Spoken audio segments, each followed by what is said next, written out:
أستاذ أنس سعدو بتومي أستاذ أنس مال جاء متخنا اوكي ويلكم أستاذ خيني دبنا ما شاء الله hawaasa fayyaa hawaasa qaalii hawaasa gaarii wallahi niin jaab jecha natti kaata guyyaa kanaan barreessee gammachuun tiyya guddoon maallaqa qofa osoo hin taane jaalala uummanni kiyya naa qabu kabajaa isaan naa qaban hangam akka anaa kanaaf cinqaman gadda kiyya gadda isaanii fudhatanii hangam takka akka anaa kanaaf raafamaa jiran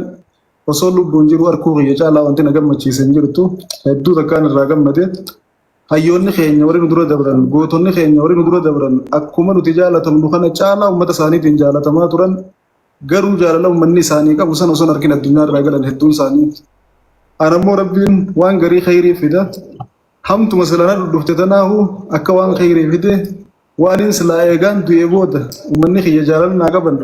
guyyaa nan du'e san piroofaayila na godhachuun sheer na godhanii gadda isaanii ibsachuudhaan ibsatan san osoo na lubbuun jiru narratti ibsatanii jaalala naa qaban akkaan arku rabbiin na taasise kana caalaa wani na gammachiisu hin jiru gammachuu guddoon qaba isinilleen hedduu naa galatooma hawaasni keenyaas haa naa galatooman sagantaan tun sagantaa deeggarsaa qofa osoo hin taane sagantaa tokkummaan teenyalleen keessan mul'atte sagantaa jaalallee hawaasni keenya nama isaan dura jiruuf qaban keessatti akkaan mul'atte sagantaa nulleen as dura maal dalaynenneef gaafannee fuuldurattuu maal dalaguu qabnenneef gaafannee akka halkanii guyyaa uummata kanaaf lafaanu dirqama amaanaa nurra keessedha. Kaleessa osoo isaanii kan nu jaalatu narkin wareegama kafalaa fi turre arrammoo eega kan agarre daran wareegama isaanii kafaluu irraa wanti duuba nu deebiftu hin jirtu hawaasa keenyaan hedduu naa galatooma duruu hedduun isin jaaladha amma jaalalli isin daran na dabalte wanni jabduu hin anjuu nama isin jalaan ajaabahu bakka isin qabdaniif kana caalaa isinii qabaachuudhaan ifirraa isin eegee jaalala isin qabdan tana tiifatee osoo jijjiiramne osoo micciiramne akkuma jiru kanatti addunyaa irraa kaatimaa gaariidhaan galu rabbiin haa taasisuu waan jiru rabbii kiyya kadhachaa isaaniin illee du'aa naa godhaa ja'anii rabbii wajjin waa dhiisuu waliif nu haa dhiisuu waa qabaachuu irra wal qabaachuu caalaa uummata kiyya qabaachuu waa hundarra naa caalti rabbiin isaanis naa milkeessee anaas umrii na dheereessee nama jazaa isaanii kan hanga tokkollee ofirraa kafaluuf jibbaata godhu rabbiin haa godhu waan hin juunqa warra jechaan na hanqata tanumaan ja'a naa galatoomaa naa ulfaadhaa kum dhibbaan lama ganiin isiniin ja'a hawaasa kiyya wassalaamu alaikum warahmatullahi wabarakaatuh. وعليكم السلام ورحمة الله وبركاته قالتهم أستاذ خينا لقاخيت ومن خي سجالتا ومن خي بكاتي أي دي أول سيجر دبينا كدبي إدان ديبتو بيخ لكا جالالتي تنيرو غري غري دانغا أمنتي تسيسر كافتيبو مرة جايبا والله مرة جايبا انت لون إدان افتيغرتي سبحان الله وصو أمنتين كابني الله أكبر الله أكبر دبي لافتو مثل أستاذ تكاتيتي تنا ربي مفاقنو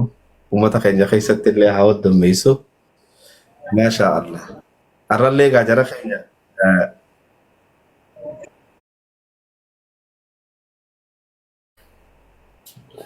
challenge na eegalamu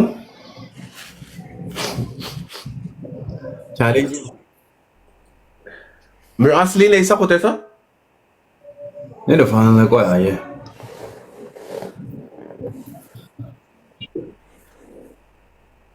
شاينين دو فجأة لكن دو فجأة ركون كف yani ni do power takani do na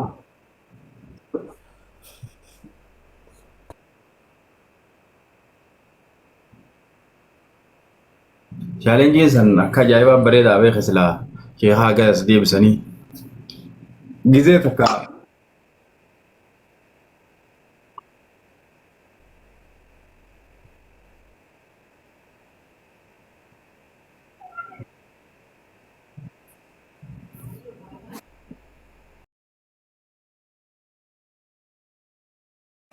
hunda keessanuu bakka mirtanitti nageenyi rabbii isin bira haa jiraatu.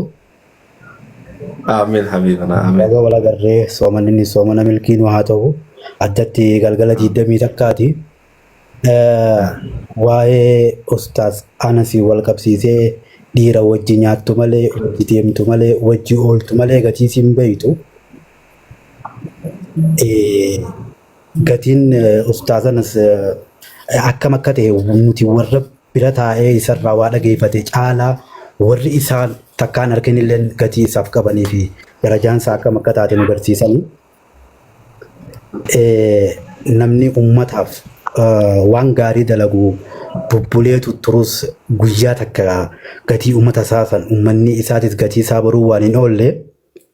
inni nu dubbii fixee hundi keessanuu dubbattanii dubbii hafi osoo hin taane waan mana dhagaamin dubbadha jeeti. Isaaf deeggarsa osoo hin taane wanni nuti gochuu jirru maal akka ati nuuf goote maal akka ati nuuf taate ni beekna ni hubanna waan jiru qofa isatti agarsiisuudhaaf. Kanaafuu haalli edarraa kaaseetti deemaa jiru hedduu na gammachiise. Hundi keessanuu warri waan kanarratti hirmaattan ulfaadhaa galatooma. Irra deebi'ee ustaazanas hedduu si jaalannaa si kabajnaa. Warri akka keetii kunis nuuf haa baay'atu. Karaa keetirra warra deemus nu haa taasisu. Obboleeyyan kiyya hundi keessan Hamzaa Hajii, Hamzaa Sheekh Jaabir, Abu Sabraddiin ibsaa hundi keessan warri asirratti argamtanis warri waan kana ala teessanii ilaalaa jirtanis hedduu galatooma ulfaadhaan isiniin jechuu barbaada. Jazaakallahu khairan. شكرا مو يا أخي قالتهم يتلين الفادو جزاك الله خيرا أكاسي شيخنا والديبس خلاص challenge قال لا ما